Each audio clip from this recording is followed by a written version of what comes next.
બનાસકાંઠાના વરસેલા અતિભારે વરસાદે સમગ્ર જિલ્લામાં હાહાકાર મચાવી દીધો છે। સુઈગામ તાલુકાના ગામોમાં 3 દિવસથી લાઇટો નથી। વીજ પુરવઠો ખોરવાઈ જતા કોઈનો સંપર્ક થઈ શકતો નથી। સૌથી વધુ ખરાબ સ્થિતિ મેઘરજ, રડોસણા, બરડવા, પાટણ, ઘોલપ, નેસડા, કોરેટી, ચેતાણા, કાઠોડી, લીમડા અને મમડા સહિતના 12 ગામોની છે, જે 48 કલાક પછી પણ સંપર્ક વિહોણા છે।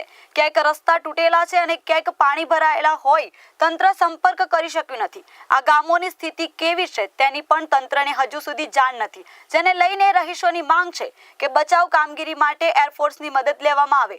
ભાબર, વાવ, થરાદ અને દિયોદરમાંથી અત્યાર સુધી 612 લોકોને સ્થળાંતર કરાયા છે। 258 જેટલા વીજ પોલ ધરાશાયી થયા અને હજારો વૃક્ષો પડી જતા 280 ગામો અંધરપટ થયા છે।